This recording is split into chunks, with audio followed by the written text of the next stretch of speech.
గురించి మీరేమనుకుంటున్నారో అది చెప్పండి ముందు. నాకు ఇష్టం లేదు, నాకు ఇష్టం లేదు, నాకు ఇష్టం లేదంటే సౌభాగ్యం వాడిని సపోర్ట్ చేయొద్దు. ఏదో చెప్పాలి, సౌభాగ్యం చెడ్డది కూడా. ప్రేమ గురించి ఎంతసేపు మీ ఫీలింగ్సే చెప్తారు కానీ నాకు ఫీలింగ్స్ ఉంటాయి, వాటిని నేను ఎవరు చేయలేను. చూడండి, నేనేమి నిక్కర్ వేసుకునే మైనది కాదు, మేజర్ని. నాకు నచ్చినట్టుగానే చేస్తాను.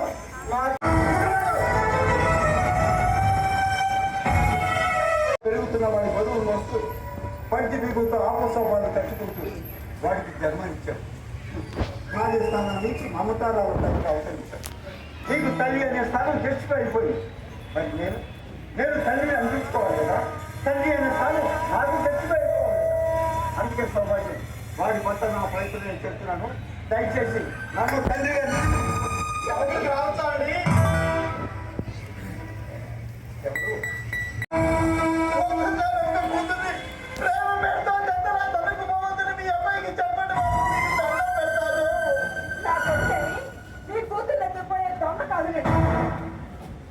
నీకు కూతురు ఉందా అమ్మా?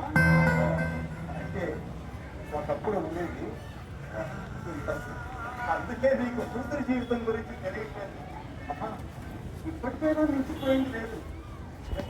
ఆడపిల్లని పెంచుకోండి అమ్మా. ఆ పిల్ల ఆడగా బాగున్నా చూడండి.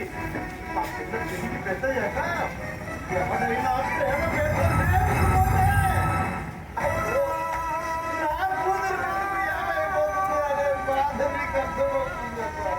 చూడండి, మీ బాధ నేను అర్థం చేసుకుంటాను. కానీ మీ ఇంటి దగ్గర మీ అమ్మాయికి నచ్చ చెప్పి ఆపగలిగి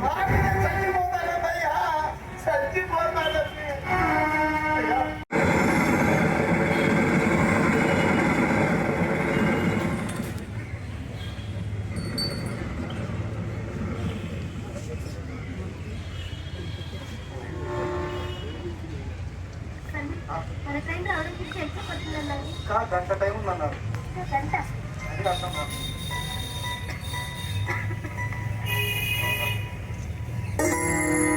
సౌందర్య, అదేంటి మా నాన్న ఇక్కడికి వస్తున్నాడు?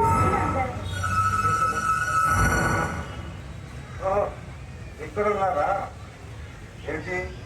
రైలు కింద దూకడానికి వచ్చారా? రైలు ఎక్కడానికి వచ్చాం. ఎక్కి ఎక్కడికి వెళ్తారు? ఎక్కడికైనా వెళ్తాం. ఓహోలకు గమ్యాలు ఉండదు కదా. ఇలా ఇంట్లో నుంచి పారిపోయి బయటికి వెళ్ళి ఎలా బ్రతుకుతారు? ఎలా బ్రతుకుతారు? ఓ అమ్మాయి మెడలో గొలుస్తుంది కదా, అమ్మేసుకొని బ్రతికేస్తారు. మీ దగ్గర అంత 2000. 2000 ఎక్కడికి పోకుండా అమ్మిస్తుందా? లేదు, నేనే తీసుకోను. అంటే దొంగతనం చేసామన్నమాట. దొంగతనం ఏంటి? చెప్పకుండా తీసుకుంటే దొంగతనం అంటారు. మరి నువ్వేంటమ్మా, గోడ దూకి వచ్చావా, గేటు తీసుకొని వచ్చావా? గోడ దూకి వస్తే లేచిపోవటం అంటారు, గేటు తీసుకొని వస్తే పారిపోవటం అంటారు. రెండింటికి పెద్ద తేడా ఏంటో? తేడా ఉంది, చెప్తారు. గోడ దూకి వచ్చిన వాళ్ళకి తెగింపు ఎక్కువ. వాళ్ళు బయటికి వెళ్ళి ఎలాగైనా బ్రతకాలని ప్రయత్నం చేస్తున్నారు. అలా బ్రతకలేకపోతే ఏ నూతిలోనో గోతిలోనో దూకి చస్తారు. అదే గేటు తీసుకొచ్చిన వాళ్ళు చూశారు, వాళ్ళు పిరికి వాళ్ళు. ఏ చిన్న సమస్యలో తట్టుకోలేదు. ఏ చిన్న అవకాశం దొరికినా మరలా ఇంటికి పారిపోయి మరొకరితో పెళ్లికి సిద్ధపడిపోతారు. మీరిద్దరు ఆ రెండో రకం అన్నమాట. మేము ఎన్ని గురించి నిలబడతాం. ఈత రాదు, లోతు తెలియదు, కానీ దూకేస్తామంటారు. పోపు డబ్బాలో డబ్బులు, పొలుసమ్మిన డబ్బులు అయిపోయాక అప్పుడు కనపడతాయి పెద్ద పెద్ద చెరువులు, పెద్ద పెద్ద బిల్డింగులు. అవెందుకు? దూకి చావటం. అంతకన్నా కష్టం లేదు కదా. మీరేదో బాగుండాలని బాగుంటారండి. మీకు మంచి ఆఫర్ ఇద్దామని వచ్చాను. మిమ్మల్ని చూశాక అది వేస్ట్ అనిపిస్తుంది, వస్తా. ఆఫర్ చెప్పానండి, చెప్తాను. చెప్పండి. మీరు ఇలాగే నా ఇంటికి వచ్చి ఓ సంవత్సరం కాలం పాటు ఉన్నాను. మీ ఉద్యోగ ప్రయత్నాలు మీరు చేసుకోవచ్చు. కాకపోతే మనం ఇప్పుడు బయటకు వెళ్ళి ఎలా బతుకుతాను? మనకు కూడా సెక్యూరిటీ కావాలి కదా. ఆయన చెప్పినట్టు చేద్దాం. ఆయన గురించి నీకు తెలియదు కాబట్టి ఇలా మాట్లాడుతున్నావు. ఇప్పుడు ఏదో ఒక మాత్రం పెడతాడు, కండిషన్స్ ఉంటాయి. మరి నువ్వు చెప్పానా? అప్పుడే పెట్టేశాడు కూడా. పెట్టగా సంవత్సరం కాలం పాటు మిమ్మల్ని నా నెత్తిన పెట్టుకుని మేపన. ఈ సంవత్సరం కాలం పాటు నేను ఏవేవో కండిషన్స్ పెడుతూనే ఉంటాను, మీరు ఒవే చేస్తూనే ఉండాలి. అలా ఇష్టమైతేనే మీరు బాగా ఆలోచించుకొని నా ఇంటికి వెళ్ళి ఇచ్చిన కాపీ నేను రాస్తాను. కాఫీ చాలా ఉందండి. పర్వాలేదండి.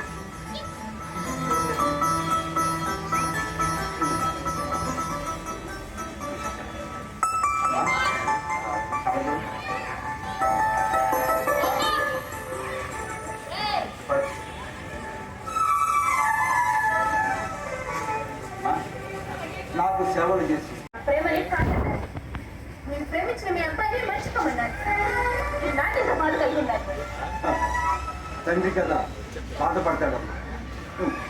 ఇన్నేళ్ళు నిన్ను పెంచాడే, ఇన్నేళ్ళు నీ ఆలనా పాలనా చూడకుండా ఎంతగా పెరిగేసావా? ఇన్నేళ్ళు నీకు మంచి చేయబట్టి కదా ఇంత చక్కగా ఎదిగావు. ఇంకా నీకేదో మంచి చేసి నీ జీవితాన్ని సెటిల్ చేయడం కోసం ప్రేమ పెళ్లి వద్దు అని ఉండవచ్చు. అంత మాత్రాన అది నీ పట్ల వ్యతిరేకత కాదమ్మా, తండ్రికి ఆయన బాధ్యత. వదిలేండి, ఏదో చిన్న పిల్ల. మా ఇంట్లో నేను చదువుకుపోయాను. చూస్తే నువ్వే గుర్తొస్తావు. అవే నాకు ఎక్కర్లేదు.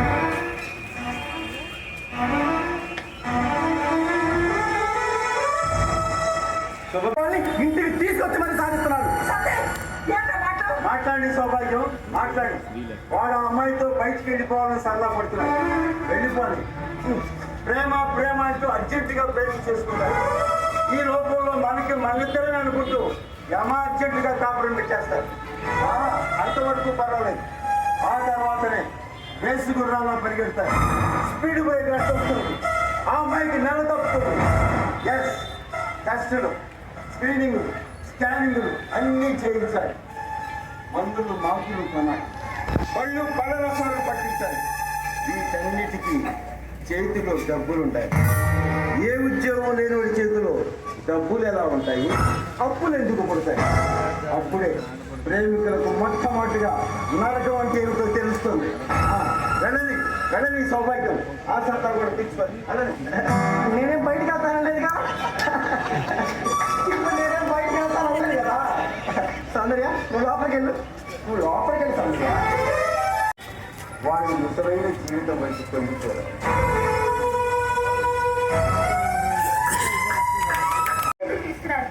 చాలా చిన్నతనంగా ఉంటుంది. పీరియడ్స్ అవుతున్నాయి సార్. అవి నాకు అవసరం. సారీ సౌందర్య. ఏంటి సారీ? మన ఫ్రెండ్ పెళ్లికి తీసుకెళ్ళమంటే తీసుకెళ్ళాను. కాంప్రమైజ్ అయ్యాను. గుడికి వెళ్దామంటే వన్నీ నేనే పరిచేసి నాకు అవసరమే అడుగుతాను. దీనికి కూడా కాంప్రమైజ్ అవ్వకుంటాను. ఏమైనా అనుకో.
అమ్మా అమ్మా అమ్మా, నాకు ఒక 500 కావాలమ్మా. ప్లీజ్ అమ్మా, ప్లీజ్. సౌభాగ్యం ఏంటి స్మోక్ డబ్బా కోసమా? అది అక్కడి నుంచి ఎప్పుడో తీసేశారు. ఏ హక్కు లేకుండా చేస్తున్నారా? పగ పట్టినట్టుగా గట్టిగా అరవద్దు. ఏమీ ఆలోచించకుండానే ఇండివిజువల్ లైఫ్ పరిగెత్తారు కదా, ఆ ఇండివిజువల్ లైఫ్ ఎలా ఉంటుంది దాంట్లో ఉంటుంది కదా. ఆ లైఫ్లో సవాలక్ష సమస్యలు ఉంటాయి, ఆ లైఫ్లో సవాలక్ష బాధలు ఉంటాయి. అప్పుడే జీవితం నెగటివ్గా మారిపోతుంది. నీకు ఇప్పుడు అదే స్టార్ట్ అయింది. ఇప్పుడు చెప్పకండి, నాకు సూక్తులు చెప్పకండి. మిమ్మల్ని చూస్తుంటే ఒళ్ళు మండిపోతుంది నాకు. ఏరా అంత బాధగా ఉందా? నువ్వు బాధపడ్డా మా అమ్మాయి ఎందుకు బాధపడుతున్నావు? 2 రోజుల నుంచి పచ్చి మంచినీళ్ళు కూడా ముట్టుకోలేదురా. నీ వెంట పడొచ్చినందుకు పస్తులు పడి ఏడుస్తున్నావురా. అవన్నీ వాడికి ఎందుకే? వాడికి ఆకలిసినట్టు కంచం అన్నం పెట్టుకోవడం, నెక్కేయడం, మేడం ఎక్కడం, పడుకునిపోవడం. ఇంట్లో ప్రేమించిన అమ్మాయి ఉండే తిన్నదా ఉన్నదా అన్న ధ్యాస లేదు వాడికి. ఈ డబ్బు చూస్తుంటే నాకేమనిపిస్తుందో తెలుసా? ఒక ఆడపిల్ల మీద ఆధారపడి బ్రతికేస్తున్నాడు వాడిని ఒక చాపి లాంటి వాళ్ళు. మీ నాన్నగారు ఇచ్చిన ఈ డబ్బుల్లో నీ కష్టార్జితం ఎక్కడికి చూపించి 4 ఏళ్ల ముందు నిలబడి చెయ్యి సాగి అడుపుని నాకు తెచ్చి ఇచ్చి ఉంటే చాలా సంతోషించేవాడు.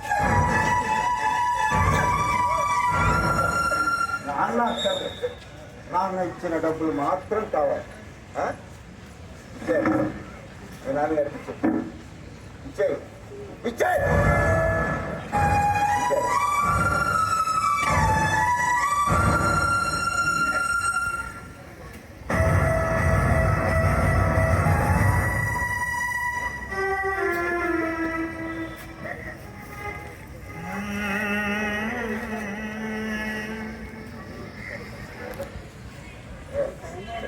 సుభద్ర గారు, నేను వస్తున్నా.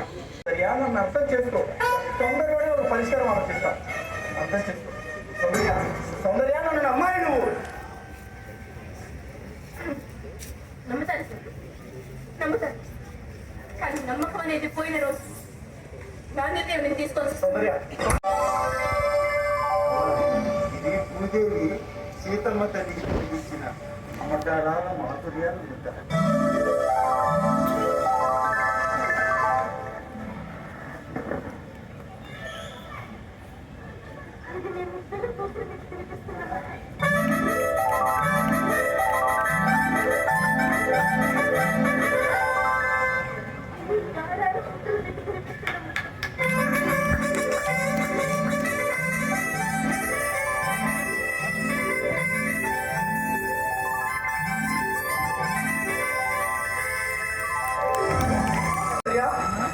తాళి కట్టేశాను, నా భార్య.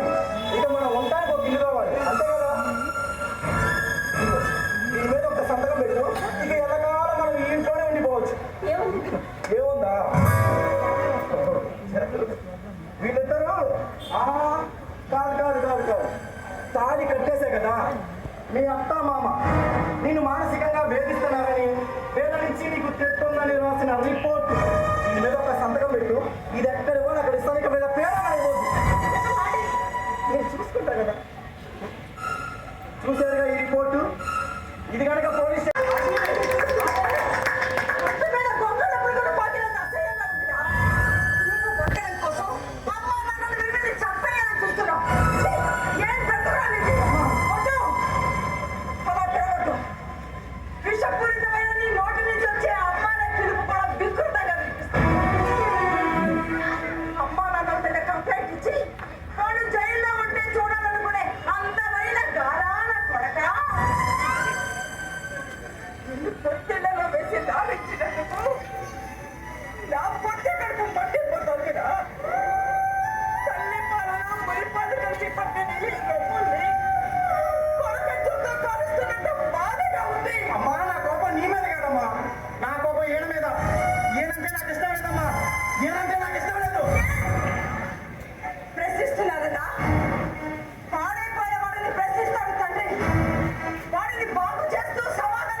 అవునమ్మా.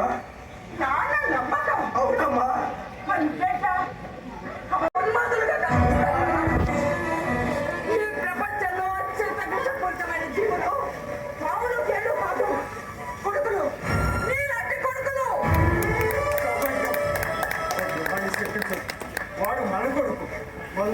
పడ్డాడో తడబాటు పడ్డాడో కూడి పడబోతున్నాడు. వాడు పడిపోతాడు, లేకపోతే పట్టుకోవాలి. పడతాడో చేస్తాడో మట్టి కొట్టుకుంటాడు. మనకెందుకు?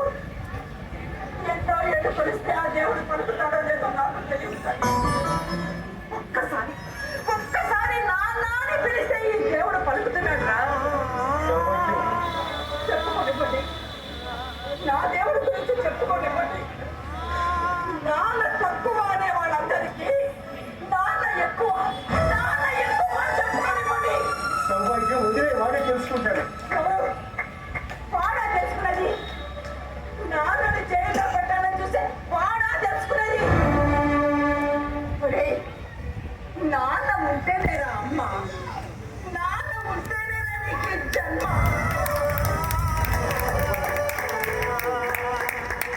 అన్న, ఒక్కసారి నీ శరీరాన్ని తడుపుకోరా. అణువణువున నాన్న స్పందనే కనిపిస్తూ ఉంటుంది. రే, నీ ఇష్టాన్ని కష్టాన్ని గ్రహించిన నాన్నంగా నేను.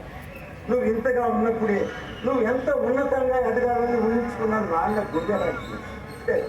నీ తప్పుని వడగట్టి తీసివేస్తూ, నీ ఒప్పుని నీ పట్ల బాధ్యతగా మారుస్తూ ఎన్నో నిద్రలేని రాత్రులు గడిపిన నాన్న ప్రాణం రావి. నేను ఓడిపోయినా నిన్ను గెలిపించాలన్న తాపత్రయం. నువ్వు ఎక్కడ పడిపోతావోనని నిరంతరం నీకు అండలా గోడలా నిలబడి ఉన్నంత. నువ్వు తెలిస్తే నేను తెలిసాను. నువ్వు ఓడిపోతే నీకు ఓదార్పునై ఉన్నాను.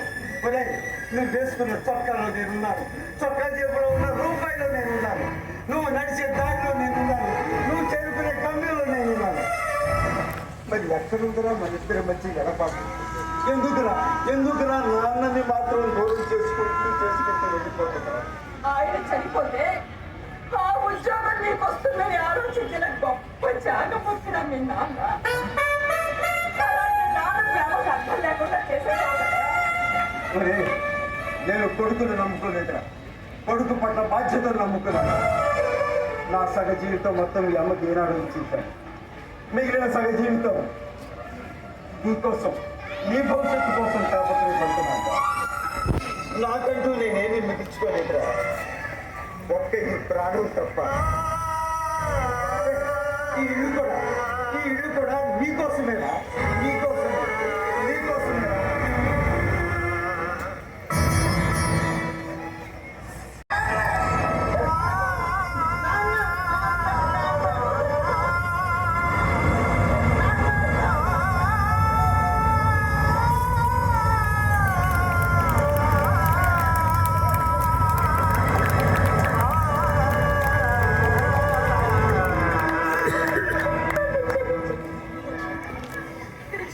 నువ్వు చెప్పినట్టు బాగా చదువుకుంటాను, నువ్వు చెప్పిన మాట వింటాను, నేను బాగా చూసుకుంటాను నాన్న. నీకు అమ్మనవుతాను.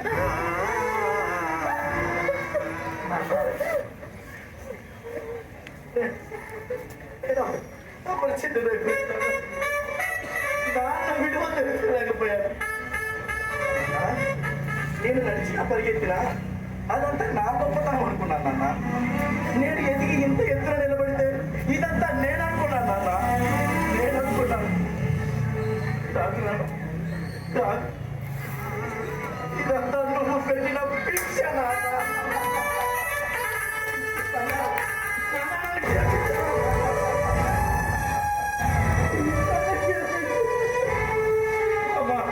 అమ్మా నన్ను క్షమించమ్మా. తెలుసుకున్నావు కదా, తెలుసుకోవాలనే కర్మగా మాట్లాడన్నా. బాధలు పడ్డవాడు బాగుపడ్డాడు, విలువలు తెలిసినవాడు జీవితాన్ని గెలుస్తాడు. తన తప్పుని తానే క్షమించుకుంటూ ముందుకెళ్ళేవాడు ఎవ్వరి సహాయం లేకుండానే ఎదుగుతాడు. సుభద్ర గారు, మీకు ఇచ్చిన మాట ప్రకారం మీ అమ్మాయిని మీకు అప్పగించాడు. మరి మీరు మీ అబ్బాయి కోసం మా ఇంటి గుమ్మం తలుపులు ఎందుకు చూడండి. ఏదో ఒక రోజున నా కొడుకు మహారాజులా ఉంటాడు.